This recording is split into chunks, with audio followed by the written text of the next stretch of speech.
bienvenue donc pour ce webinaire donc, qui concerne la société Intech. Webinaire qui va être présenté donc par un des fondateurs et le PDG actuel, donc Christopher Franquet, qui est là, ainsi que le directeur financier Benoît Mahé. Voilà. Donc, n'hésitez pas à poser vos questions via l'onglet questions. Attention, vous ne voyez pas, bien sûr, les questions de tout le monde pour des raisons, bien sûr, de protection des données. Vous le savez, j'ai déjà noté 2-3 questions. Bonjour, Anthony.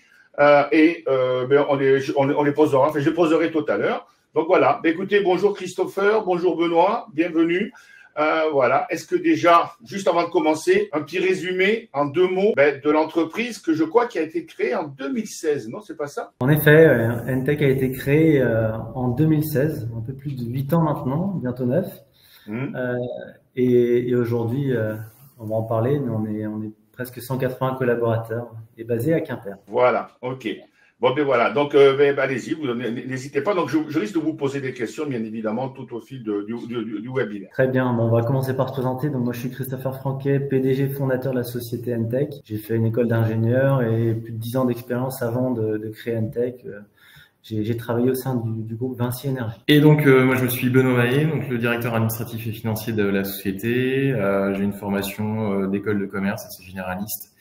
Après, j'ai eu un parcours d'une douzaine d'années en audit financier avant de rejoindre Intech il y a déjà 5 ans. Comment on a déroulé la présentation? Alors, on va commencer par parler du profil de la société, nos marchés, ce que l'on fait, quel est le modèle aussi d'Intech, mais surtout la stratégie et les objectifs des années à venir. Alors déjà, en effet, créé en 2016, on vient de le dire, plus de 8 ans maintenant. Et quel est le rôle et notre mission d'Intech? Notre rôle est vraiment de libérer le potentiel des énergies renouvelables. Ça, c'est vraiment important. Il y a plusieurs choses qu'il faut savoir, c'est que pour réussir cette transition énergétique, il va falloir décarboner fortement la production d'énergie. Mais d'un côté, plus les 2 tiers de l'énergie que l'on consomme reste de l'énergie fossile, 1 tiers est de l'énergie électrique.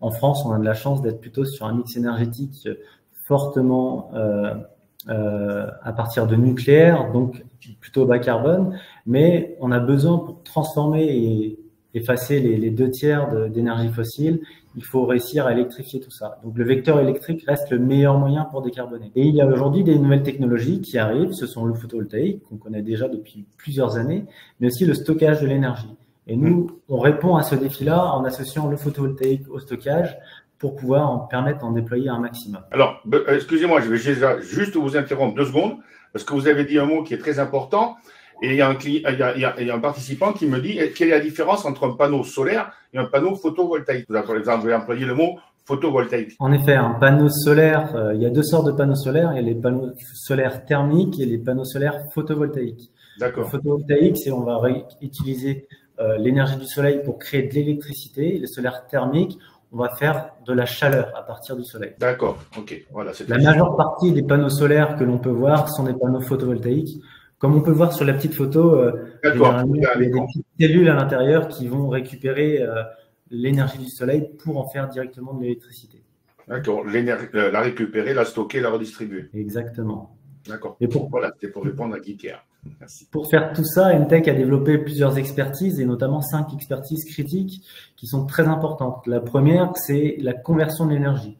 Comment convertir les électrons pour les acheminer au bon moment, au bon endroit. Ça, c'est très important. C'est des gros convertisseurs. C'est ce qui va nous permettre de gérer les flux énergétiques.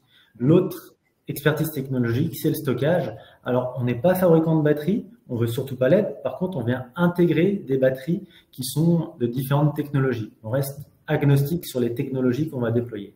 La deuxième expertise, c'est la suite logicielle que l'on a développée et déployée. C'est notre suite EasySoft. J'en parlerai juste un peu plus tard. La maîtrise du raccordement, qu'il soit basse tension ou haute tension. Comment bien raccorder tout ça, c'est une véritable expertise. Après, c'est l'expérience opérationnelle. Comment on va gérer des projets. Plus on gère des projets conséquents, c'est important d'avoir justement cette expérience, cette exigence, cette excellence opérationnelle. Et enfin, comment accompagner nos clients dans l'optimisation de la performance de l'installation. Et tout ça autour de plusieurs valeurs qui sont l'innovation, la performance pour une croissance rentable, mais aussi la bienveillance envers nos partenaires, nos collaborateurs et toutes les parties prenantes. Et bien sûr, je souligne là, c'est quelque chose qui est important, c'est grâce à nos équipes d'experts et qui sont toutes engagées pour réussir tout ce que l'on fait. Un petit retour en arrière sur les 8 dernières années. Alors, on va dire les 6 premières avant l'introduction en bourse en 2021 ont été la construction du socle technologique avec de belles références, comme on peut le voir ici. Ensuite, depuis l'intro en bourse, on a déjà passé le cap des 100 salariés, on a commencé à grandir, on a structuré vraiment l'entreprise et on s'est organisé pour pouvoir faire face à ce défi-là de libérer ce potentiel des énergies renouvelables. On a créé un partenariat avec Eiffage, on y viendra tout à l'heure aussi. Et là enfin, pourquoi on a choisi cette journée pour faire cette communication autour de nos nouvelles ambitions? C'est parce qu'on est dans une étape où on va vers le déploiement de l'ensemble des solutions qu'on a structurées depuis plus de 8 ans maintenant. Entech est sur une croissance de chiffre d'affaires plutôt forte, comme on peut le voir ici. On a fait 45,5 millions d'euros l'année dernière. On a communiqué, et on viendra sur les chiffres plutôt en fin de présentation, mais on a communiqué sur le chiffre d'affaires du dernier semestre avec une croissance de plus de 44% et une marge d'EBITDA à break-even, c'est-à-dire rentable. On a la chance d'avoir une croissance très forte, mais aussi une croissance rentable. On a fait cette petite carte là cette semaine. C'est toujours impressionnant de voir qu'en 8 ans, on a réussi à se déployer un peu partout dans le monde. On est très présent en France, mais aussi en Europe. On a fait des belles installations en Afrique de l'Ouest, mais aussi en Afrique centrale. On a des installations à Singapour, on a d'autres installations en Guyane, à Haïti, mais aussi encore plus loin et en Polynésie française, à Tahiti en ce moment, où nos équipes sont en cours de travailler. Avec des belles références, on voit quelques logos de nos clients qui nous font confiance et qui souvent réitèrent leur confiance. Excusez-moi, 2 secondes, je pense que vous reviendrez tout à l'heure, parce que ah ben voilà, je pense que c'est là. Non, non, c'est pas là. C'est parce que il y a Anthony qui dit, vous avez fait 45 millions de chiffre d'affaires, ok. Et combien de bénéfices? Je pense que vous allez en parler ultérieurement. On en parlera justement plus à la fin, où on va revenir sur les chiffres et sur nos objectifs qu'on a fixés. Mais ce qui est important, c'est de parler de ce changement de dimension. Depuis l'entrée en bourse, on a investi plus de 5,5 millions d'euros dans la R&D, dans le but de pouvoir positionner Entech aujourd'hui en tant que leader du stockage et de l'installation de centrales photovoltaïques. On a plus de 175 collaborateurs. On parle d'un track record, c'est-à-dire toutes les installations qu'on a pu faire, on a plus de 150 MWh de stockage déployés en France et dans le monde, plus de 256 MW crête de centrales photovoltaïques et plus de 400 projets réalisés. Ce sont des centrales, des centrales normales, des grosses centrales, des gros parcs. Ce sont des usines clés en main. C'est comment ça se passe? On a de tout.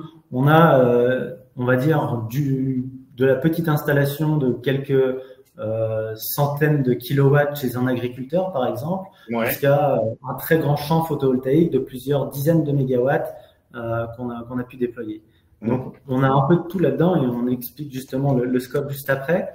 Et c'est important parce qu'on maîtrise l'ensemble de la chaîne de valeur sur ces installations-là. D'accord. Il y a un autre aspect juste pour répondre à une question, vous êtes installateur, développeur, EPCiste? On est aujourd'hui principalement EPCiste et on présente notre nouvelle stratégie où on est EPCiste plus développeur sur les installations inférieures à 1 MW crête. D'accord. Alors, juste pour les personnes, parce qu'apparemment Anthony connaît bien les mots, le vocabulaire, est-ce que vous pouvez juste préciser ce que signifie EPCiste? Voilà. Pour faire simple, EPCiste, c'est on va faire la partie étude, on va faire la partie construction de l'installation, donc c'est être constructeur d'installation. Un développeur, c'est plutôt l'activité où on va développer un projet, le faire financer et confier ça à un EPCiste, donc à un constructeur pour le faire. Nous, on est vraiment constructeur. On va dire on a un constructeur plus parce que on va bien au-delà de faire la construction. On fait aussi de l'accompagnement de nos clients sur le développement des projets. Et de la formation, sûrement, non?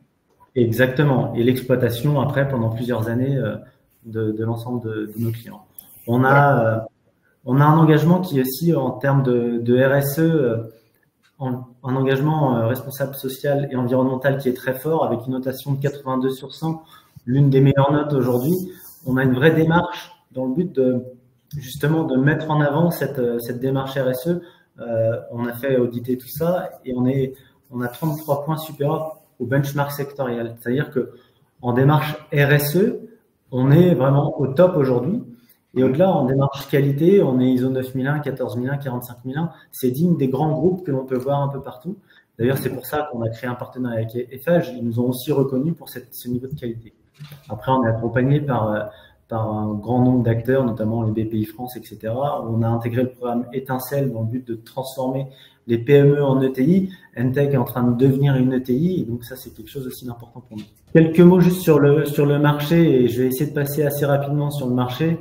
Ce qu'il faut voir, c'est qu'il y a quand même deux grosses tendances de fond.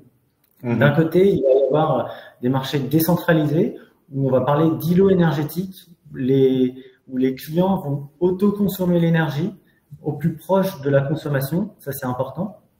Donc, on va avoir plutôt des objets, des ensembles photovoltaïques couplés à de la batterie qui vont être de quelques centaines de kilowatts jusqu'au mégawatt, voire la dizaine de mégawatts, grand maximum.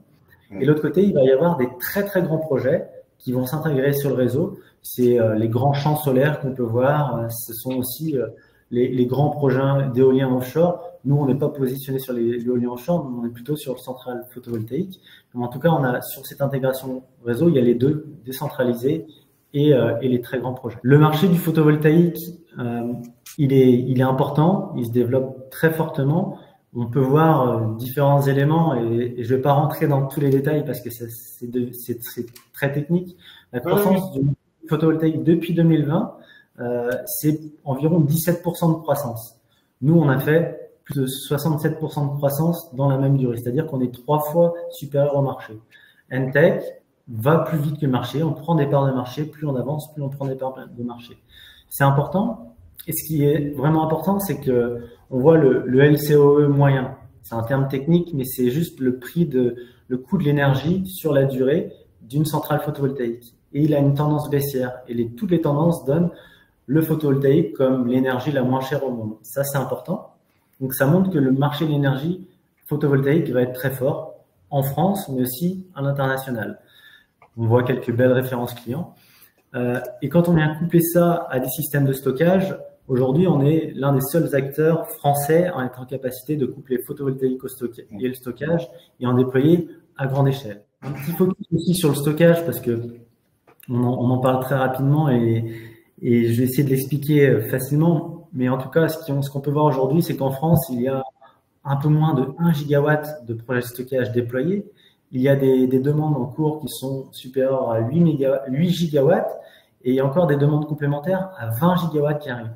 C'est-à-dire que c'est un marché qui est en train de croître fortement en France, fortement en Europe et on est accompagné par Clean Horizon sur ces analyses marché qui prévoit justement qu'il y a 6 gigawatts de batteries qui seront raccordées à horizon 2030. 6 gigawatts, c'est énorme, c'est gigantesque. On parlait tout à l'heure de tout notre track record, tous nos références. Aujourd'hui, on a fait environ 150 mégawatts. On parle de 6 gigawatts, 6000 mégawatts à déployer à horizon 2030. À quoi sert le stockage? Ça aussi, c'est important de le dire. Le stockage, il sert, on pense naturellement, le stockage va servir à stocker les énergies renouvelables qui sont intermittentes et ça, c'est clé. Mais il sert aussi à d'autres choses, il sert à stabiliser le réseau électrique. Dès qu'il y a une problématique sur le réseau, le stockage va venir faire des services au réseau. Et ces services sont rémunérés, ça c'est important. Il y a la réserve primaire, réserve secondaire, réserve tertiaire. Ce sont des marchés qui sont ouverts à la batterie et qui se déploient de plus en plus. Et ça, c'est ce qui est intéressant de voir en lien avec le photovoltaïque dont je parlais tout à l'heure, c'est plus on va déployer d'énergie intermittente sur le réseau, plus on va avoir besoin de systèmes de stockage pour équilibrer le réseau, et plus on va déployer de systèmes de stockage pour le réseau, plus on pourra déployer de centrales photovoltaïques. Donc c'est plutôt un cercle vertueux. Et ce qui est aussi intéressant, c'est que ces énergies-là sont facilement déployables.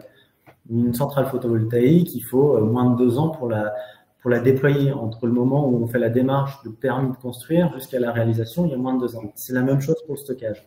Contrairement aux autres énergies renouvelables et contrairement aux autres énergies plutôt conventionnelles comme le nucléaire, là on parlait de plusieurs années, voire dizaines d'années pour pouvoir le faire.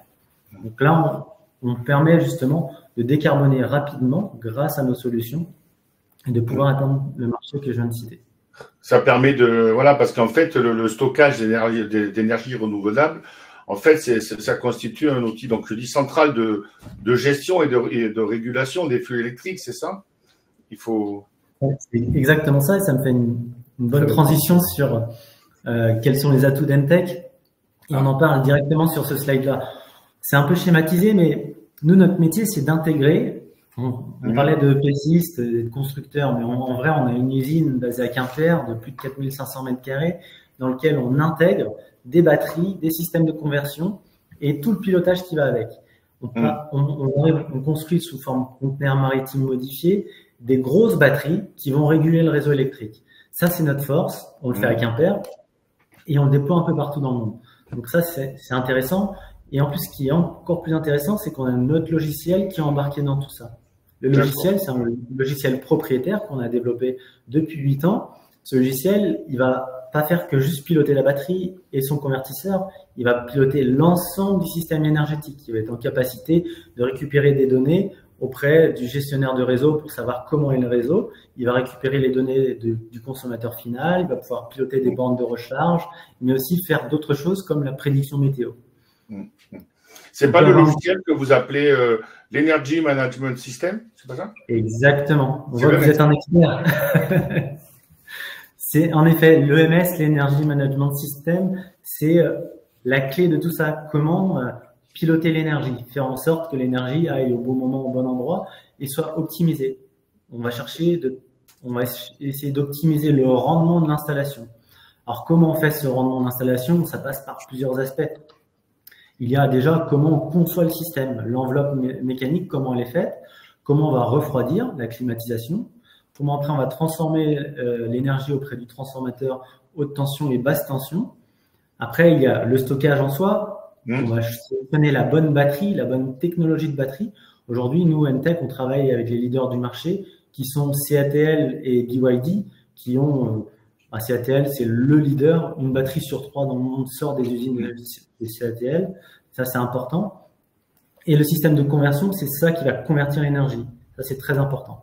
Donc, on conçoit tout ça, et ce qui nous permet de déployer énormément d'installations. On est à plus de 370 MW déployés depuis la création, et on voit la courbe qui continue de monter avec de belles références. Quand on parle d'EDF, quand on parle de Voltalia ou Neoen, et même encore GEG, ce sont des références vraiment fortes pour nous, qui nous ont accompagnés au départ et qui continuent de nous faire confiance sur la durée. Donc, en fait, ce ne sont pas des concurrents, Neoen, Voltalia, EDF, énergie renouvelable, tout ça, c'est non. Exactement, ce sont nos clients, ce sont nos partenaires sur des dossiers. On avance avec eux et vraiment on avance main dans la main. C'est-à-dire qu'ils viennent quand ils ont un projet, on échange avec eux et nous on vient optimiser le projet, puis après on vient le construire. C'est ça qui est intéressant. D'accord. Alors juste une question. Oui, excusez-moi, juste une question de la part de Catherine. Comment sont recyclées les batteries? Alors là, c'est une très très bonne question. Les batteries aujourd'hui, la filière de recyclage des batteries est en train de se construire en France et en Europe, mais aussi dans les autres pays dans le monde. Mais en France, en Europe, la filière est en train de se construire. Elle se construit, le taux de recyclabilité de la batterie peut atteindre supérieur à 95%. Donc, on peut récupérer les matériaux qui sont dans la batterie. Donc, ça, c'est quelque chose d'intéressant. Par contre, la filière est en train de se construire parce qu'il y a peu de rebut de batterie. On a d'ailleurs créé un partenariat avec Stellantis pour comment récupérer les batteries de véhicules électriques pour pouvoir les utiliser avant de les envoyer au recyclage et leur donner une seconde vie pour faire du stockage stationnaire. C'est notre métier, réutiliser cette batterie-là pour stocker les énergies renouvelables, puis au bout de 5 ou 8 ans, l'envoyer en cycle de recyclage. D'accord. Donc, c'est comme les panneaux solaires aussi. Les panneaux solaires sont totalement recyclables à plus de 98%. Donc, c'est intéressant. C'est des technologies qui sont où on récupère les matériaux et ces matériaux-là sont réutilisables. Pas à l'infini parce que naturellement, il y a un peu de perte à chaque fois, mais quand même, c'est un taux de recyclabilité qui est très, très fort. Et avec tous les problèmes géopolitiques qu'on connaît, bien sûr, malheureusement, depuis quelque temps, vous n'avez pas des problèmes justement pour avoir des composants justement pour faire pour des batteries électriques, etc., pour vous approvisionner, parce que quand on voit qu'il faut à peu près, c'est bête, mais quand je vois que chez Peugeot, il faut 1 an pour avoir, comment ça s'appelle, un levier de vitesse, c'est vrai en plus. Donc, vous n'avez pas eu, comment vous faites pour faire face? Vous avez plusieurs fournisseurs? Comment ça se passe? Exactement. Notre force positionnement initial chez Entech, c'est d'être agnostique sur les technologies de stockage. Ça, c'était clé parce que les technologies sont en train d'évoluer. Depuis 8 ans, il y a déjà eu plusieurs technologies qui ont évolué et qui continuent d'évoluer. Ça, c'est plutôt très bien et ça s'améliore tout le temps. Donc ça s'améliore et le prix baisse. C'est vraiment intéressant pour nous. Mais on va se fournir chez les leaders du marché et si un des fabricants n'est pas en capacité de nous fournir, on sait aller sourcer la batterie chez d'autres fabricants. Après, on attend aussi que la filière, on se fournit beaucoup en Asie, hein, faut pas se leurrer. Aujourd'hui, une grosse part des batteries sont fabriquées en Asie ou aux États-Unis. L'Europe est un peu en retard, mais on accompagne les fabricants européens et les nouvelles gigafactories européennes sur la fabrication de batteries et on attend qu'ils sortent les batteries pour pouvoir les utiliser. Mais en tout cas, on se garde la possibilité de travailler avec tous ces acteurs-là. Par contre, ce qu'on va chercher, c'est la meilleure technologie pour répondre aux besoins du client. Ça, c'est important. Et les panneaux photovoltaïques, ils sont recyclables ou pas, demande Guy? À plus de 98%, les panneaux solaires sont recyclables. D'ailleurs, Entech on est un centre de collecte à Quimper. On collecte les panneaux qui sont abîmés. Et généralement, les panneaux solaires, alors, c'est important. Le panneau solaire a une durée de vie de l'ordre de 25 à 30 ans. Donc, il y a des panneaux solaires qui tournent déjà depuis très très longtemps. Mais tous les panneaux solaires qu'on reçoit, c'est plutôt des panneaux qui sont cassés parce que au montage, ils ont eu des chocs ou c'est des palettes qui sont endommagées. Nous, on récupère ça. Il y a un centre de collecte qui s'appelle PV Cycle qui récupère les panneaux gratuitement, qui les recycle et récupère la matière première pour en faire des nouveaux panneaux. Ça, c'est une filière française qui existe et qui fonctionne très très bien. D'accord.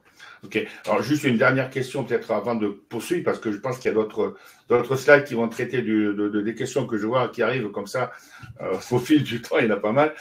Juste au niveau de la clientèle, parce que vous avez vu vous avez des partenariats avec Neoen, etc., Voltalia, tout ça. Mais est-ce que les particuliers un jour auront la possibilité d'utiliser votre technologie ou des immeubles collectifs demandent un participant? Alors malheureusement, c'est pas notre cible et on ne souhaite pas aujourd'hui adresser les particuliers pour différentes raisons. D'un côté, l'installation de panneaux solaires chez un particulier, on a la conviction que c'est plutôt aux artisans de le faire. D'ailleurs, ils le font très bien. Donc ça c'est important. On leur laisse cette activité-là et ils le font très bien. Et après, la partie stockage batterie pour le particulier, pour nous, c'est pas encore un cœur de cible parce que on va plutôt chercher des batteries de plus forte capacité, de plus de puissance, parce qu'on va monter très fortement en tension et on va optimiser le rendement de l'installation. Parce que ce qu'on va chercher aussi, c'est faire en sorte que la batterie soit la plus viable économiquement, financièrement, mais aussi qu'il y ait moins d'impact écologique. C'est vraiment ancré dans nos valeurs.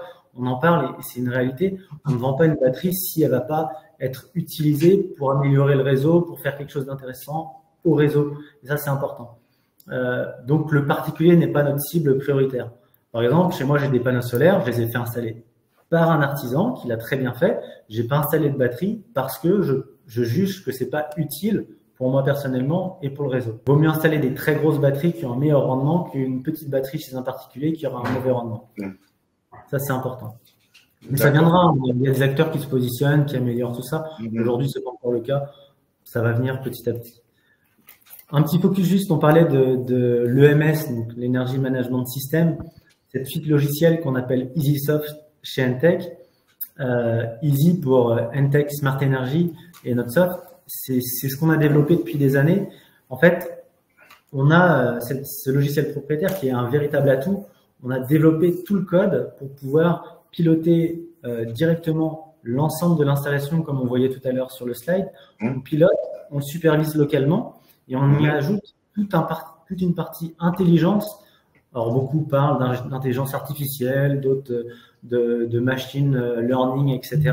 La réalité, c'est que nous, on a cette partie cloud où on va faire du diagnostic pour pouvoir comparer comment une installation devrait fonctionner dans sa vraie vie pour pouvoir donner toutes les garanties à nos clients. On va avoir la partie Easy Manage qui va optimiser l'installation en faisant du pilotage prédictif optimal en fonction des prédictions qu'on va avoir et le forecast justement qui va nous donner des prédictions. C'est des beaux mots, c'est tout ce c'est très intéressant, mais une réalité c'est qu'aujourd'hui on a des installations qui tournent à l'autre bout du monde, qui sont par exemple à Tahiti et sur lesquelles on va 5%. Et ça, c'est vraiment clé. C'est-à-dire qu'on va anticiper les nuages qui vont arriver sur l'installation, on va anticiper le stockage de la batterie en fonction de la production photovoltaïque, et on va pouvoir gérer ça. Et en plus de ça, ce qu'on va faire qui va être génial, c'est qu'on va décaler la production photovoltaïque, la pointe qui va avoir lieu entre midi et 15 heures, on va la décaler sur la pointe du soir pour pouvoir injecter l'énergie quand il y en a vraiment besoin. Ça, c'est vraiment intéressant, c'est une réalité. Et ça, c'est un service qui est plutôt bien rémunéré par les gestionnaires de réseau parce qu'on vient optimiser le réseau énergétique. Bon, là, j'ai une question, je pense qu'elle est un petit peu particulière, mais est-ce que certains clients imposent d'autres logiciels que EasySoft, surtout s'ils ont des centrales pilotées avec d'autres logiciels? Est-ce que... Alors, la force d'avoir en effet un EasySoft propriétaire, c'est notre logiciel, on sait l'adapter. On sait l'adapter au logiciel de nos clients et de nos partenaires. Ça, c'est plutôt très bien. La réalité, c'est qu'il n'existe pas de logiciel qui soit aussi performant que la partie Edge, donc EasyView, EasyReg qu'on voit en dessous. Il n'en existe pas. Donc, nous, on vient s'interfacer avec n'importe quel logiciel de nos clients. Et généralement, nos clients, ils ont testé ce logiciel, ils reviennent parce qu'il fonctionne plutôt très, très bien. Et en plus de ça, ce logiciel nous permet de faire la partie opération et maintenance. On va faire la maintenance des installations à distance grâce à ce logiciel. On a aussi un atout qui est très fort, c'est notre centre de production basé à Quimper. J'insiste beaucoup parce que le breton est un peu chauvin et on insiste là-dessus. Mais on a cette e-factory qui est une véritable vitrine de notre savoir-faire parce que en fait, on ne fait pas juste dire qu'on déploie des centrales de production et du stockage. On le fait aussi pour nous. On a créé un bâtiment de plus de 4500 mètres carrés, un bâtiment passif qui était l'un des plus gros bâtiments passive house d'Europe. Ça, c'est important de le dire. C'est-à-dire un bâtiment qui produit plus d'énergie qu'il en consomme. Déjà, premièrement, c'est important. On y a ajouté 2,5 MWh de stockage. Donc, on vient réguler l'énergie du réseau. On autoconsomme l'énergie. Et on autoconsomme l'énergie, plus on va revendre l'énergie à nos voisins. Il y a de l'autoconsommation collective. Par exemple, on a le groupe Armorlux, qui est pas très loin de chez nous, qui a aussi installé avec Entech une centrale photovoltaïque. Il vient aussi sur cette boucle d'autoconsommation collective. Donc, ça fait quelque chose de vertueux où l'énergie est produite localement. Là, on commence à parler d'îlot énergétique. L'énergie est consommée localement et distribuée en fonction des besoins. On a Gu Environnement qui est juste à côté de chez nous, il consomme de l'énergie, lui, il peut pas installer de panneaux solaires sur son usine, donc il vient consommer l'énergie directement chez nous. Et ça, c'est vraiment quelque chose de nouveau, de vertueux, parce qu'on consomme au plus proche de la production, et c'est quelque chose qu'on va développer massivement dans les années à venir. Alors justement, ça fait une très belle transition, ce que vous venez de dire, parce qu'il y a plusieurs questions là-dessus, parce que vous avez vous êtes donc basé à Quimper, apparemment donc Angers. Est-ce que vous avez prévu pourquoi pas de créer des distributeurs dans le sud-ouest? Première question, par exemple, et ailleurs d'ailleurs, j'ai même entendu dans les îles. Et deuxième question, est-ce que la présence localisée sur ces deux agences n'est pas un frein au recrutement et notamment d'ingénieurs spécialisés? Donc, puisqu'apparemment, vous utilisez beaucoup d'ingénieurs spécialisés. Donc, est-ce que de rester là-dedans, est-ce que vous avez prévu tout le monde de vous développer ailleurs que, justement, les deux villes que vous avez citées? C'est très bien, vous me faites les transitions sur les slides. C'est très intéressant. Et voilà, vous voyez. En effet, on a une superbe équipe avec… Quand on parle d'EPC6, tout à l'heure, on parlait de constructeurs. On n'est pas qu'un simple constructeur. La moitié de l'effectif sont des ingénieurs, des techniciens très expérimentés dans le domaine. Oui. On développe des solutions, on les déploie, on les installe. Ça, c'est quelque chose de clé. Quand on voit la répartition des équipes, c'est important. Aujourd'hui, ce qu'on a fait, c'est qu'on a, à Quimper, on a recruté beaucoup d'équipes. On a créé une agence à Vannes. C'est pas très loin, ça reste en Bretagne. Une agence spécialisée dans le raccordement haute tension de nos installations. On a un centre de travaux qui est basé à Angers. Ça nous permet d'être plus proche encore de nos projets parce que c'est vrai que Quimper, ça reste assez loin. Et on a une agence à Lyon où là, on va traiter tout ce qui est intelligence artificielle, tout le logiciel est traité sur l'agence de Lyon en lien direct avec nos équipes à Quimper. On n'a pas de problème de recrutement. On en a eu, on en a reconnu, mais aujourd'hui, on a beaucoup moins de problèmes de recrutement parce que on a créé la NTech Academy, comment former les nouveaux collaborateurs qui rentrent chez nous, et pas que parce que on est sur un secteur d'avenir, on a une démarche RSE, j'en parlais tout à l'heure, qui est très bonne. Donc, on a beaucoup de demandes, beaucoup de sollicitations, beaucoup de personnes qui veulent rentrer chez nous. Donc, c'est plutôt positif. On a plutôt le choix. Donc, ça, c'est bien. Et accessoirement, je répète, je suis breton, donc un peu chauvin. Accessoirement, quand on vit à Quimper et aux alentours, on est très heureux d'être à Quimper et on a tendance à vouloir y rester. Donc, ça, c'est une véritable force qu'on a chez nous. Le sujet, comment on va se développer à l'avenir, on va continuer d'avancer, on va continuer de se développer, on va déployer sur l'ensemble du territoire français, sous le format des agences comme on a pu le faire à Angers, des agences qui seront plus proches de nos clients et des territoires. Ça, c'est quelque chose d'important pour nous et on va continuer de le faire. Parce qu'il me semble que lors de l'introduction en bourse, donc en 2021, c'était deux de vos principaux objectifs. C'était donc accélérer le déploiement commercial et renforcer les programmes de formation, recruter des personnes sur, moi, je crois que c'était 26 sur 5 ans, ouvrir des bureaux en France et à l'étranger. Il me semble, après il y avait 8 millions d'euros aussi pour consolider l'avance technologique, renforcer les équipes web design, data science, etc. Donc, par rapport au moment de l'introduction, du coup, aujourd'hui, vous êtes où à peu près? Pour nous, c'est un des succès qu'on a fait depuis l'introduction en bourse. On parlait beaucoup de la NTech Academy, c'est un succès aujourd'hui. On arrive à recruter des nouveaux collaborateurs, à les former à notre système de management, de la qualité à toute la partie technique. Ça, on a réussi à le faire. On a réussi à recruter les bons experts. On a réussi à structurer l'ensemble du comité de direction qu'on peut voir ici. On a toutes les équipes qui sont là et qui sont prêtes. On a aussi fait quelque chose d'intéressant, c'est qu'on a structuré le conseil d'administration. On a intégré des pointures comme Thierry Roussel, Marie-Laure Collet et Dominique Druon qui nous ont rejoints en tant qu'administrateurs pour pouvoir piloter l'ensemble de l'entreprise et piloter l'entreprise vers ses ambitions. Ça, pour nous, c'est quelque chose qu'on a réussi. On a décidé, on a étudié toutes les opportunités d'aller créer des agences à l'international. On a jugé vraiment pas utile de le faire et aujourd'hui encore, on trouve que c'est pas utile. C'est aller dépenser de l'argent pour rien. Aujourd'hui, on préfère accompagner nos partenaires et nos clients à l'étranger. C'est ça notre stratégie internationale, comment remporter des très beaux projets à l'étranger. On vient de terminer un projet en Mauritanie pour un minier. Donc, on va décarboner un minier en Mauritanie. Au lieu de consommer du pétrole, il va consommer de l'énergie photovoltaïque avec du stockage. Ça, on l'a fait en accompagnant un de nos partenaires qui est Voltalia sur ces projets-là. Donc, on préfère aller dans les valises de nos clients et de nos partenaires que d'aller créer des agences spécifiques. Ça, c'est vraiment très important.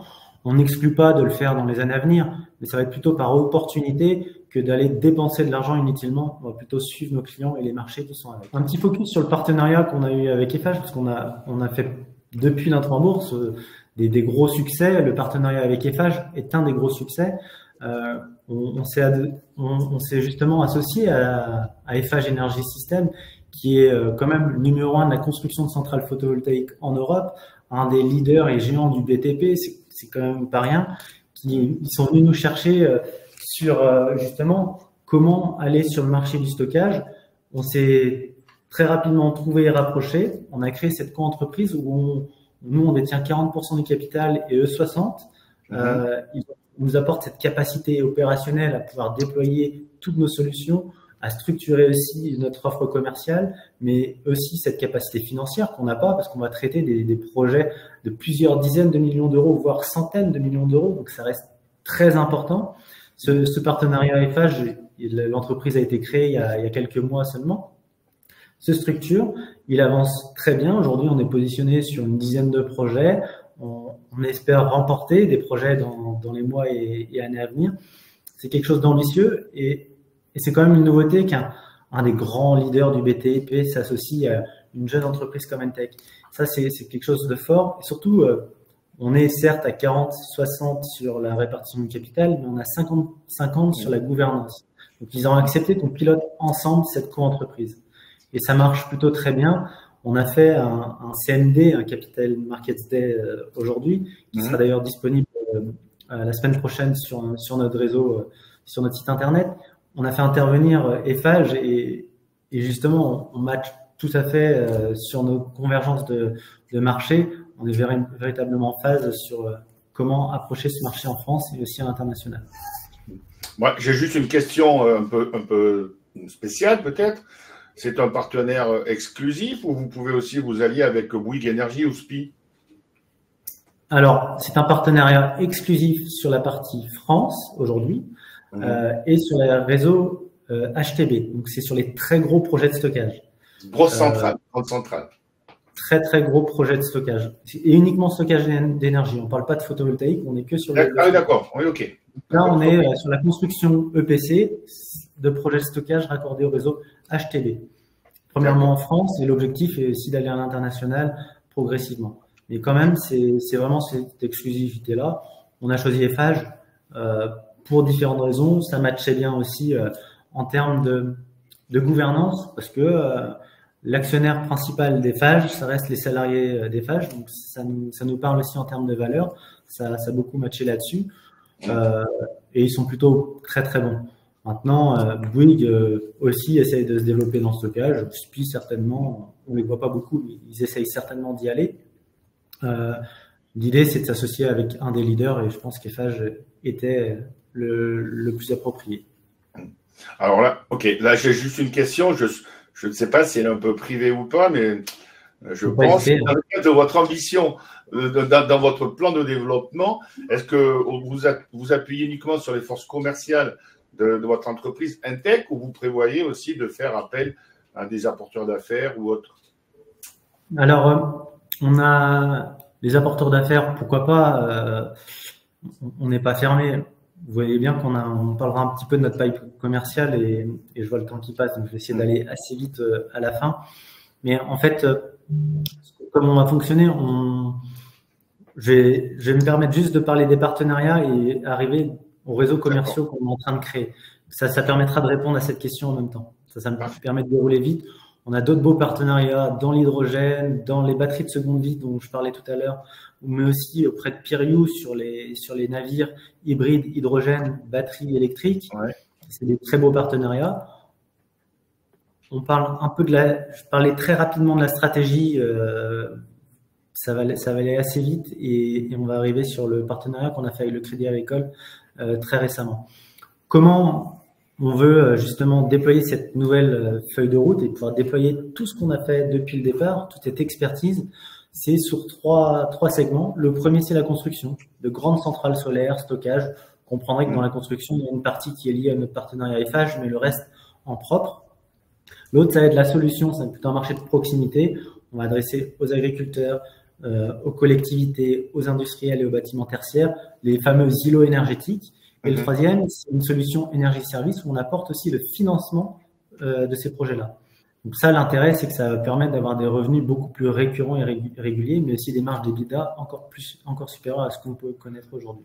C'est un peu ce qui est dans votre plan de 2029, le plan stratégique 2029, ça. Exactement. La partie construction, je ne reviens pas, on en a parlé, on avance. Il y a eu une coupure Internet de votre côté. On continue juste sur solutions, j'en ai parlé. Le maillage territorial qu'on va faire pour pouvoir déployer ces fameux îlots énergétiques. C'est quoi un îlot énergétique? C'est un ensemble de systèmes de production, des boucles d'autoconsommation collective qui arrivent. Et là, on a en capacité de déployer ça sur l'ensemble du territoire. Et justement, parce qu'on a toute cette expertise, que ce soit sur la production d'énergie, son pilotage, comment le distribuer et aussi, bien sûr, le stocker. On a des solutions modulaires qu'on va déployer à grande échelle. Cette présentation, elle sera disponible sur notre site internet dans les jours à venir. Et sur la partie énergie et système, c'est comment financer ce portefeuille. Comment apporter un financement et répondre aux contraintes de certains clients pour accélérer l'engagement des nouveaux projets et aussi avoir un fort effet de levier de rentabilité pour Intech. Donc là, on a créé une équipe, on vient de la créer là, en ce moment en fin d'année, spécialisée dans le but de déployer tout ça. On signe des partenariats avec des acteurs clés. Ces îlots énergétiques, il y a plusieurs façons de le voir. C'est soit on va faire une économie sur la facture du client, ou soit on va revendre l'énergie sur le réseau. Mais ça, ce sera des installations en propre. disponible directement au travers d'un site internet. Et là, ça me permet de répondre à la question de tout à l'heure. On a signé un partenariat avec le Crédit Agricole du Finistère. C'est important pour nous parce que ce partenariat, comment on va commercialiser cette solution? On va utiliser le réseau du Crédit Agricole du Finistère pour pouvoir commercialiser cette solution. Ils ont plus de 100 conseillers au Crédit Agricole du Finistère. C'est juste sur le Finistère. On peut imaginer ça un peu partout en France. C'est comment aller déployer ça fortement. Et donc, on va s'appuyer sur ça. Comment se fera le montage? On va avoir un montage avec où Entech sera majoritaire sur le portage de la SPV, donc la société qui sera créée. Le Crédit Agricole du Finistère aura 49%. Et là, la centrale photovoltaïque va soit être en autoconsommation, soit en revente d'énergie. Au cas par cas, on va le faire. Et on va s'adosser à de la dette bancaire qui sera portée par le Crédit Agricole, qui correspondra à environ 70-90% du projet. Donc ça permet de déployer rapidement les solutions et d'optimiser aussi la rentabilité d'Entech. Alors, justement, on arrive au fameux plan stratégique de... Pardon, Christian, vous disiez? Non, je disais, on arrive au fameux plan stratégique 2029. Mais juste avant, une question vient d'arriver de la part de Théophile. Est-ce qu'il est prévu de déployer d'autres partenariats avec d'autres caisses régionales du Crédit Agricole, caisses d'épargne ou je ne sais pas, parce que c'est des caisses régionales. C'est tout le mal qu'on se souhaite et l'idée, c'est qu'effectivement, le premier partenariat que l'on a noué avec le Crédit Agricole du Finistère puisse, entre guillemets, faire des petits et des émules sur les départements voisins et pas qu'en Bretagne et pas que dans l'ouest de la France. C'est des partenariats qui sont faciles à déployer. Et pas en exclusivité avec le Crédit Agricole non plus, c'est sûr. Mais aujourd'hui, le Crédit Agricole est un des partenaires historiques d'Entech et la demande venait aussi du Crédit Agricole. D'accord. Et on n'est pas à l'abri de concevoir nous-mêmes aussi, avec des outils de financement qui existent déjà et qui existent déjà sur le marché, de déployer nous-mêmes aussi nos propres offres de financement. Et donc de les proposer directement à des industriels et autres. Okay. Donc oui, pour parvenir sur ces objectifs-là, on a constitué une feuille de route et le point de départ de cette feuille de route, c'est évidemment le chiffre d'affaires semestriel. Au 30 septembre 24, on a clôturé un premier semestre avec un chiffre d'affaires de 25 millions d'euros, qui est en progression de 44% par rapport à l'année dernière, sachant que au 31 mars 24, on avait déjà une trajectoire de croissance qui était de plus de 30%. Là, la feuille de route, elle est assise sur 3 grands axes dont a parlé Christopher. Donc, un premier axe qui est Entech Construction, on va pas y revenir, Entech Solutions et Entech Énergie Service. Évidemment, on présentait nos états financiers avec une coloration de chiffre d'affaires associée à la production, au stockage et à l'hydrogène. Aujourd'hui, cette présentation, ce reporting de notre chiffre d'affaires change pour s'aligner sur notre feuille de route. Donc, ce qu'on peut dire, c'est que déjà, juste pour parler rapidement du premier semestre, le premier semestre, il a été fort, il a été intense, avec une énorme progression du chiffre d'affaires qui est obtenue par 2 grands axes, la solution et la construction. Sur la partie construction, on a mené de front 6 centrales photovoltaïques posées au sol et 5 projets de stockage qui sont dans l'accord cadre GEG qu'on a remporté il y a un peu plus d'1 an maintenant, avec des volumes qui sont assez importants. Puisque on a sur la partie centrale photovoltaïque posée au sol, on a des projets qui vont jusqu'à 20 MW crête, ce sont des grosses centrales au sol. Et sur la partie centrale de stockage, on est sur des systèmes qui vont jusqu'à 38 MWh pour l'instant, pour justifier ce chiffre d'affaires. Sur la partie solution, Entech Solutions, qui est un métier qui progresse très vite chez Entech. Il y a quelques temps, on était à moins de 5% du chiffre d'affaires. Aujourd'hui, ça représente 25% de chiffre d'affaires. C'est l'activité qui, chez Entech, a le plus de croissance. Et c'est essentiellement aujourd'hui des centrales photovoltaïques en toiture. C'est aussi des systèmes d'ombrières. C'est du prototypage, de l'hydrogène et d'autres actifs que l'on peut proposer à des industriels. Donc, c'est de la R&D que l'on vend à travers un Tech Lab aussi. Et enfin, un dernier petit segment qui est Entech Énergie et Services, qui est tout petit aujourd'hui. Pourquoi? Parce qu'on le déploie aujourd'hui. On l'a annoncé ce matin. À partir de ce matin, on va déployer cette offre pour aller vers donc de ces ambitions à long terme. Donc ça, c'est le petit focus sur le point de départ qui est notre premier chiffre d'affaires de l'exercice 24. Aujourd'hui, on a décidé de communiquer sur notre pipeline. Le pipeline, en fait, c'est la somme de toutes les négociations qui sont en cours entre Entech et ses clients. Un pipeline, en fait, a une maturité qui va évoluer selon le niveau de discussion que l'on peut avoir avec nos clients, Ce pipeline, aujourd'hui, quand on fait la photo à l'instant T, il représente plus de 2 milliards d'euros de chiffre d'affaires potentiel. J'insiste bien sur cette notion de potentiel. C'est pas du chiffre d'affaires que l'on va reconnaître, on est bien d'accord. C'est une somme d'opportunités commerciales qui s'offrent à nous. Dans ces 2 milliards, qu'est-ce qu'on peut dire? On peut dire que l'on a identifié déjà 1,2 milliard d'euros. Là, on est sur la gauche du graphique. 1,2 milliard d'euros de chiffre d'affaires. Donc, ce sont des valeurs de projet que l'on a identifiées parce qu'on connaît nos clients, on sait quelles sont leurs actualités et ils ont déjà commencé à partager des projets. Et donc, on va suivre ça de très près, évidemment. Et puis après, plus on va vers la droite, plus on va vers des négociations qui sont jusqu'à stade de sécuriser et qui consistent en fait à donner de la visibilité à une tech. Alors, quand on parle de nos perspectives, on va y venir à plusieurs années. Évidemment, il faut qu'on regarde très attentivement et de manière très critique aussi ce pipeline. Ce pipeline aujourd'hui nous permet de voir l'avenir de manière très sécurisée à hauteur de un peu moins de 100 millions d'euros de chiffre d'affaires pour l'année à venir et un bout de l'année 2026. Évidemment, quand on regarde plus dans le détail le pipeline, on voit qu'on a plus de profondeur que ça, on a plus de visibilité sur notre chiffre d'affaires. Et donc, ça nous emmène à aujourd'hui, à l'heure où on vous parle, à 100 millions d'euros de chiffre d'affaires. Ce chiffre d'affaires-là, il est essentiellement composé de chiffre d'affaires construction à 25% de solutions. On voit qu'on a la répartition de chiffre d'affaires dans le pipeline qui correspond à celle qui est la nôtre aujourd'hui.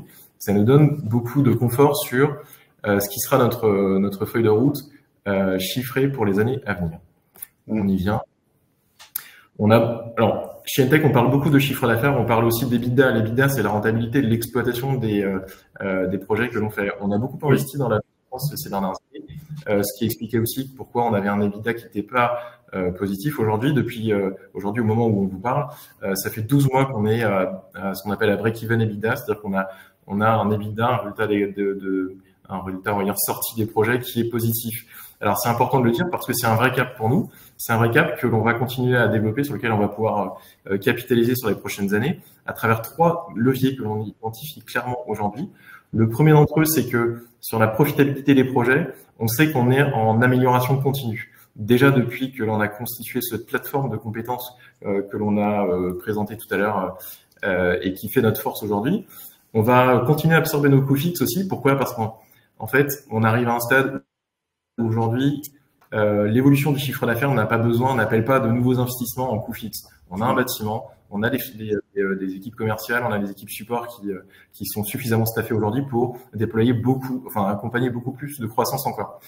Et enfin, et c'était aussi la grande nouveauté annoncée depuis ce matin, c'est que cette nouvelle casquette que l'on va mettre sur notre tête et qui sera celle de développer des projets de fourniture et d'énergie et de services auprès des clients dont on a parlé tout à l'heure, va être génératrice, là pour le coup, un peu moins de chiffre d'affaires, mais beaucoup plus d'EBITDA, beaucoup plus de rentabilité.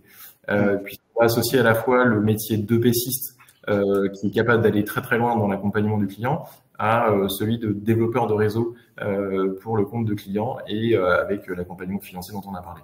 Ce qui fait que du coup, on arrive à une feuille de route qui nous emmène à, on le pense très fortement, on parle d'ambition. Si on devait choisir un autre mot pour donner un peu plus de force à cette terminologie, on parle, nous, en interne, de conviction. L'année prochaine, avec le pipe commercial que l'on vous a décrit tout à l'heure, on est assez serein à l'idée de faire plus de 80 millions d'euros de chiffre d'affaires. Sachant que ça fait 12 mois qu'on est rentable en termes de marge d'EBITDA, on n'est pas là, mais on est très confort à l'idée que ce soit encore le cas pour l'année à venir. En 2026, on se donne rendez-vous sur un chiffre d'affaires qui sera supérieur à 130 millions d'euros. Alors, ça correspond à la guidance qui a été indiquée lorsqu'on a fait l'introduction en bourse, à ceci près que la marge d'EBITDA sera, elle, de 8 à 10%. Pourquoi? Parce qu'on a décidé aussi de préparer l'avenir très en amont de 2026. Et préparer l'avenir, c'est de vous présenter cette feuille de route sur la partie énergie et services. Et avec l'impact qu'aura sur nos états financiers ce nouveau métier d'énergie et services, on va atteindre un chiffre d'affaires qui sera supérieur à 300 millions d'euros en 2029. Et là, effectivement, on va atteindre une marge d'EBITDA qui sera de l'ordre de 20 à 25%. Pourquoi? Parce qu'on aura déployé plus de 350 mégawatts d'actifs qu'ils soient PV ou stockage ou les deux en même temps, et qui seront en cours de construction ou en cours d'exploitation à horizon 2029. Donc vous voyez, il y a une temporalité aussi qui fait que on aura beaucoup d'impact d'énergie et services en 2029, et 2026 sera la phase intermédiaire entre aujourd'hui 2025 et 2029. Ouais. Précision aussi qui est apportée, c'est qu'effectivement, on a décalé en cours de période, on a décalé notre clôture annuelle. Auparavant, on clôturait nos comptes au 31 mars 24. Enfin, les derniers comptes ont été clôturés au 31 mars 24, les derniers comptes annuels.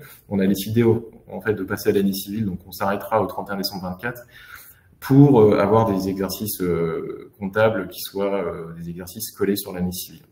D'accord. Alors, j'ai juste deux petites questions. Alors, au départ, lors de l'IPO, 130 millions d'euros, apparemment, c'était prévu pour 2025. Maintenant, bon, là, c'est pour 2026.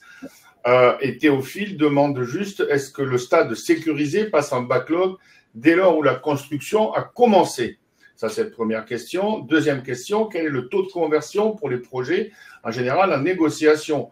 Quelle est la valeur du pipe pondéré si vous pouvez la donner? Voilà, donc il y a deux questions. Il y en a d'autres à venir, hein, bien sûr. Je peux répondre sur la première, et je pense que Christopher a très envie de répondre sur la seconde. Quand on parle de chiffre d'affaires sécurisé, on parle de chiffre d'affaires qui a fait l'objet d'une lettre d'intention ou d'une lettre d'engagement. On a une terminologie qui varie d'un projet à l'autre, mais en gros, on a déjà un engagement qui est fort et qui est signé de la part du client de faire le projet avec nous. On peut parler de négociation exclusive, on peut parler d'affermissement de termes et conditions de contrat, mais ça passe en backlog dès lors que c'est signé et que ce qu'on appelle dans notre métier la notice to proceed a été signée. La notice to proceed, c'est en gros, on a signé un contrat avec vous, NTech, et maintenant, avec la NTP, on vous demande de commencer l'étude, la construction. Alors souvent, les projets sécurisés ont déjà fait l'objet d'échanges sur des fournitures de pré-études, d'avant-vente. En gros, on est déjà très engagé dans les projets. C'est pour ça qu'on parle de chiffre d'affaires sécurisé. Ensuite, sur le taux de transformation des projets en négociation, c'est un sujet compliqué sur lequel on ne peut pas répondre. Si on vous dit qu'il y a 50% qui vont être transformés, ça va être fort. Oui, c'est vrai, c'est un peu, oui, c'est un peu. Mais la réponse reste assez complexe. Il y a un taux de transformation naturel qui est chez nous. On a nos stats, on sait ce qui va se transformer. On sait qu'il y a un horizon de temps aussi de ce pipeline. Donc c'est pour ça qu'on est assez confort de donner cette fameuse guidance à 300 millions horizon 2029. Ça, c'est important. Et on garde pour nous justement ce taux de transformation. C'est dur de le pondérer comme ça à donner, mais en tout cas, ce qu'il faut vraiment voir, c'est que nos équipes commerciales sont très sollicitées. On a beaucoup de demandes entrantes et on répond à ces demandes. On a plus de 500 millions d'offres dans la nature, c'est-à-dire auprès de nos clients qui sont là et qui vont arriver en négociation, et cela va falloir les traiter. Donc c'est assez sportif, je l'avoue, mais on sait le faire. Pour revenir à la première question sur la guidance qui était à 25, la guidance était au 31 mars 26 à 130 millions d'euros. On a annoncé il y a plusieurs mois déjà, même il y a un peu plus d'un an, qu'il y avait du retard lié au raccordement réseau de Enedis sur les projets de stockage qui ont décalé une partie de notre chiffre d'affaires. Donc ça, c'était déjà annoncé, qui génère aussi un décalage de la marge d'EBITDA assez naturel parce qu'on avait déjà les effectifs pour pouvoir construire tous ces actifs-là. Ça se libère, c'est-à-dire que l'engorgement qu'il y avait au sein d'Enedis, mais même au sein d'RTE, ça se libère. Donc ça, c'est plutôt positif. Bon, on a un décalage de 9 mois sur la guidance de chiffre d'affaires. Ça s'explique en partie là-dessus, mais c'est aussi, on était ambitieux à l'IPO, là on l'est encore, il faut être très clair. Mais on a surtout structuré l'entreprise pour atteindre le chiffre d'affaires en horizon 2029. Je pense que personne n'aurait été content si on avait dit on fait 130 millions et 20% de marge d'EBITDA et on s'arrête là. Non, l'idée c'est d'aller bien au-delà. On vise beaucoup plus loin. Et on vise beaucoup plus loin avec il y a quand même 3 facteurs importants. 300 millions d'euros de chiffre, entre 20 et 25% de marge d'EBITDA avec une récurrence de chiffre d'affaires parce qu'on aura plus de 350 mégawatts d'actifs propriétaire de la tech. Donc, on rajoute quelque chose en complément par rapport à ce qu'on avait avant. Et ça, c'est un choix stratégique. Moi, en tant qu'actionnaire majoritaire, j'aurais pu décider, écoutez, on ralentit et on essaye d'atteindre cette guidance à 130 millions avec une marge d'EBITDA confortable. Non, on décide d'aller beaucoup plus loin. Alors, moi, je vois que le temps passe très très vite. Ça fait déjà 1 heure qu'on est en webinaire. On va peut-être parler un tout petit peu du cours de bourse. J'ai pas mal de questions là-dessus. Sans rentrer bien sûr dans le détail, hein. Juste déjà expliquer, on me demande pourquoi aujourd'hui il y a une réaction négative assez forte sur le titre.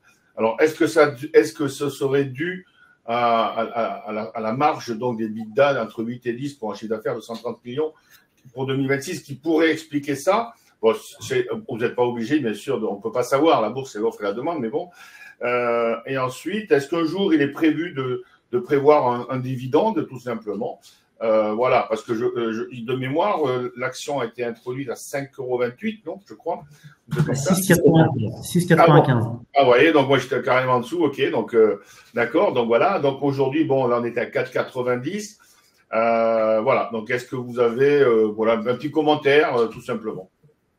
Alors le cours de bourse, c'est quelque chose qu'on regarde, on ne suit pas au jour le jour, c'est sûr, mais quand on fait des annonces aussi fortes que celle-ci, on s'attend à avoir un cours de bourse qui évolue plutôt positivement. On est en phase avec les analystes qui suivent Entech, hein, ils avaient déjà d'ailleurs anticipé une marge d'EBITDA autour des taux que l'on mentionne. Mais il y a plusieurs sujets, il y a des choses que l'on contrôle pas. Il y a des acteurs institutionnels qui soit peuvent vendre des titres sur le marché sans regarder à quel prix ils vendent, ça on peut l'imaginer. Le facteur, est-ce que c'est la marge d'EBITDA pas atteinte en 2026? Bon, je suis pas certain que ce soit vraiment ça, parce que la réalité, est-ce qu'on préfère avoir une entreprise qui vise 20% de marge d'EBITDA en 2026 et puis qui s'arrête là, ou est-ce qu'on va viser une entreprise qui fait 300 millions de chiffres avec une marge d'EBITDA entre 20 et 25%? Enfin, c'est aussi regarder en perspective sur la trajectoire, mais c'est aussi qu'on a quand même délivré depuis l'entrée en bourse tout ce qu'on devait faire. Donc ça, c'est quand même bien. Là, un peu déceptif peut-être sur cette fameuse marge d'EBITDA, mais je ne crois pas que ce soit le vrai sujet. Je crois que c'est plutôt le sujet du contexte en ce moment, avec peut-être des actionnaires institutionnels qui ont tendance plutôt à vendre parce que les petites et moyennes valeurs sont en décollecte chez certains fonds. On va dire que ce serait plutôt ça. On n'a pas de nom à donner parce qu'on ne maîtrise pas tout, mais la réalité, elle serait plutôt de ce type-là. Est-ce que, comme ça, est-ce qu'il est prévu un jour peut-être de faire un contrat de liquidité avec une société de bourse pour un petit peu animer le titre? On a un contrat de liquidité qui normalement suit la liquidité du cours de bourse. Là, ça se fait très bien. Le problème, si on suit un peu le cours de bourse, on a dit qu'on allait annoncer notre chiffre hier soir. Hier, il y a eu des gros mouvements avec des grosses ventes et qui ont déjà engendré une modification du cours de bourse. Aujourd'hui, on a encore eu des gros volumes sur le cours de bourse. Oui. Donc, c'est assez complexe à analyser. Nous, on voit à peu près vers où ça va, on voit à peu près qui pourrait être vendeur et ça se voit assez clairement. C'est une réalité. On peut pas tout donner parce qu'on est coté en bourse, mais maintenant, faut regarder plutôt le long terme et pas le très court terme qui est l'actualité. S'il y a une décollecte d'un fonds, on peut rien y faire, malheureusement. C'est comme ça. On croit plutôt aux actionnaires retail et particuliers qui vont soutenir ce cours de bourse. Il y a certains qui peuvent avoir des décollectes. Bon, c'est la vie, c'est comme ça chez eux. Je trouve que le cours de bourse d'Entech, depuis sa création, comparé aux autres valeurs qui sont entrées en bourse en même temps, c'est plutôt très bien maintenu. Et les perspectives d'Entech sont plutôt très très bonnes, surtout quand on regarde le pipeline et les objectifs qu'on vient de fixer. Surtout selon De Portzamparc, je crois, qui dit que ça vaudrait, entre guillemets, 11,50 €, je crois. Exactement. Dites-vous que moi, je suis l'actionnaire majoritaire. Voilà. Je suis l'actionnaire majoritaire. Je suis le premier impacté par une baisse du cours de bourse. Je reste très confiant sur l'avenir parce que, voilà, je crois plus aux analyses qui sont faites. Si on regarde celle de TP ICAP, elle est, je pense, équivalente. Alors, petite dernière question de la part de 3 participants. Est-ce que, je ne sais pas si vous pourrez répondre, une augmentation de capital serait prévue pour financer justement la croissance? Alors, c'est pas prévu à court terme. La seule réponse qu'on peut donner, c'est que c'est pas prévu à court terme. On a la chance justement d'être, justement, notre stratégie qui est forte là aujourd'hui, c'est d'aller financer des actifs de petite capacité. On n'a pas annoncé qu'on allait faire 2 gigawatts d'actifs propriétaires Entech. Là, on aurait dû lever des fonds. L'idée, c'est d'aller sur des plus petits actifs qui sont autofinancés. Et quand on regarde le montage qu'on a réussi à faire avec le Crédit Agricole, bah, on regarde qu'on n'apporte que 5% d'equity pour ces projets-là, quoi. Sur un projet à 1 million, on a moins de 50 000 euros d'equity à apporter. Ouais. C'est quand même énorme. Ça nous génère quand même des marges d'EBITDA et une récurrence dans ce chiffre d'affaires qui est vraiment pas négligeable. Voilà, c'était pour répondre à Gérald, Dominique et d'autres. Voilà. Vous avez raison, c'est des très très bonnes questions. Voilà, bon, écoutez, il est 19h06, je pense qu'on a répondu un peu à toutes les questions. Donc, justement, on arrive à la conclusion. Ah oui, non, les publications trimestrielles, pour répondre à Théophile, je ne pense pas, je peux répondre parce que la société est cote sur Euronext Growth, et Euronext Growth, c'est tous les 6 mois. Les publications trimestrielles, c'est sur l'Eurolist, compartiment ABC. Voilà, donc Euronext Growth, c'est tous les 6 mois. Et encore, ça aurait pu être Alternex, là, c'est carrément, on n'est même pas obligé. Enfin, marché libre, hein, voilà, donc là, c'est une fois par an et encore. On fera une communication, exceptionnellement, pas une communication trimestrielle, parce qu'on va clôturer, on va faire un exercice sur 9 mois, donc il y aura un petit trimestre là cette année, parce que on clôture. Voilà, à cause du décalage. On aura un semestre de 3 mois. Voilà, voilà. Bah, pour conclure, je pense que vous avez compris l'ensemble des points. On est un des leaders du stockage, on a une forte dynamique. On est vraiment en phase de déployer toute la partie R&D qu'on a fait depuis la création. On est prêt à accélérer. Et là, c'est le bon moment. En fait, on est sur un marché qui est très, très fort. Et ça se reflète sur le pipeline, sur les objectifs que l'on fixe. Donc, on est très, très confiant sur tout ce que l'on a fixé, tout ce qu'on vient d'évoquer. Juste pour résumer, avant, c'était photovoltaïque, stockage, hydrogène. Aujourd'hui, c'est construction, solution, service et énergie et service, c'est ça? Exactement. Voilà. Bon, je vois qu'il n'y a plus trop d'autres questions. Un petit mot de la fin, peut-être, je ne sais pas, ou Christopher ou Benoît, un petit dernier mot pour. Non, c'est là. Bon, le dernier mot, c'est la première fois qu'on fait un webcast comme ça. Donc, merci Christian, c'était très très intéressant. On est un peu fatigué, je tiens juste à le dire aussi. C'est normal. Entre hier soir, la journée d'aujourd'hui, hein, c'est clair. On a eu un petit marathon, donc et c'est plutôt très bien. Nous, on est très très contents. Les retours, en tout cas, sont très positifs. Certes, le cours de bourse, il faut le regarder à court terme si on veut, mais la réalité, il faut plutôt le regarder à moyen terme. Moi, j'y crois vraiment. Mais on est très content et merci pour l'échange. C'était top et je pense qu'on sera amené à en refaire parce que c'est toujours intéressant. J'ai une dernière question. J'ai une dernière question d'un candidat, d'une personne qui pourrait être candidate, qui sort d'école d'ingénieur. Comment faire pour postuler chez vous? On a un site web. Maintenant, on est quand même bien équipé. On a un site web. Il faut postuler sur le site web. Voilà. On a beaucoup de sollicitations en direct. Bon, je vous conseille pas forcément de nous solliciter en direct parce qu'on n'y répond pas tout le temps. On a un site web, on a un service RH qui est structuré pour. Et il faut bien regarder. Il faut surtout bien montrer sa motivation à venir rejoindre Entech. Ça, c'est important. Bon, ben voilà. Donc, je pense que du coup, on a répondu à toutes les questions. Pas hésiter à dire que vous êtes présent, si vous postulez, que vous étiez présent au webcast, c'est un petit plus. Ah, voilà. Donc, voilà, si vous postulez, je ne me rappelle plus du prénom, dites que vous étiez juste présent au webinaire, donc du 21 novembre, de 18h à 19h09. Voilà, c'était 19h09. Et puis, vous aurez peut-être, là, je sais pas, peut-être une réponse. Voilà. Bon, il y aura une réponse. Écoutez, je remercie déjà tous les participants qui sont restés très, très longtemps, je vois, sur ce webinaire. Et puis, je vous remercie à vous aussi, Christopher, Benoît. Peut-être une autre fois pour voir la suite. Comme ça, on pourra vous suivre tous les 6 mois. Non, dans 3 mois, puisque ça change un peu. C'est décalé. Donc, écoutez, on va se revoir très bientôt, peut-être. Et puis voilà. Très bien. Bonne soirée à tout le monde. Bonne soirée. Puis du coup, allez vous reposer maintenant. Allez, au revoir. Au revoir.